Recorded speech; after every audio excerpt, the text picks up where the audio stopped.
Hey guys, it's me, Alexandria, and welcome to day 10 of VEDA. Today's question is, how do you do your daily devotions?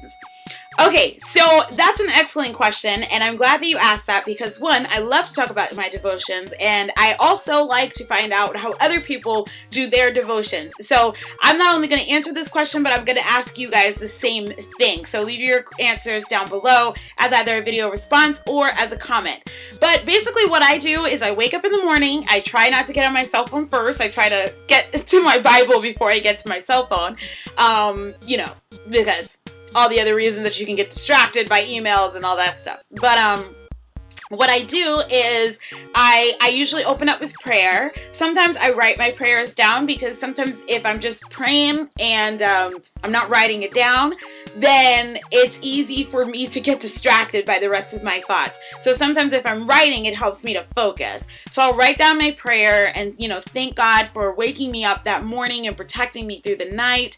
I'll ask for the Holy Spirit to be with me through my devotion so I'll be able to understand whatever message He has for me that morning.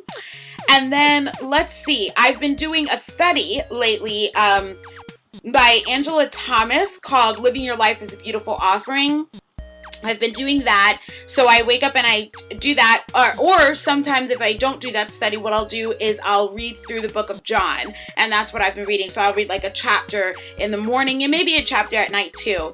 And then usually if a verse stands out to me or something like that, I may then stop and write, because I'm a writer, so I really like to write things down, but I may stop and write what thoughts come to my mind, what am I feeling as a response to that verse, or I may even pray out that verse and ask the Lord to provide me the promise that He's saying in that particular verse, or for understanding.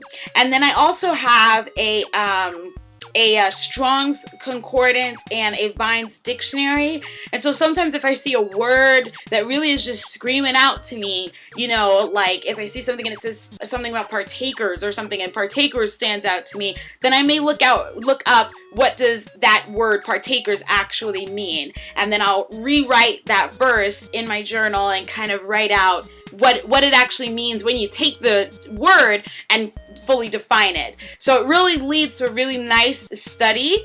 And then let's see, and then that's it. I think I say a prayer and thank the Lord for clarity and understanding, and I pray that I'll be able to remember what I learned that morning so I can carry it through the rest of the day. And that's it. That's my devotions. And then I start my day. And usually that takes me about it ranges from about 30 minutes to an hour. It really depends on how much time I have that day. But, I can really go. I mean, I've definitely had devotions that lasted like 2 hours just because I lost track of time and I had the time to really do that. But I just kept studying and studying and studying. So what I would suggest if you're new to doing devotions is to buy a devotional study at a local Christian bookstore, or to just start by reading one of the 4 Gospels, Matthew, Mark, Luke, or John, and journaling. Just journaling your thoughts and what you feel God is saying to you through His holy word. And that's how I do my devotions. So how do you guys do your devotions? Let me know down in the comments below. Of course, I want to invite you to ask me a question for tomorrow's VEDA, either in a comment or as a video response. You can also ask me on Twitter at twitter.com/AJWilson412, or on Facebook at facebook.com/The Mount Ephraim Center. All the links are down in the doobly-doo below. And that's all. I'll see you guys tomorrow for VEDA Day 11. Bye.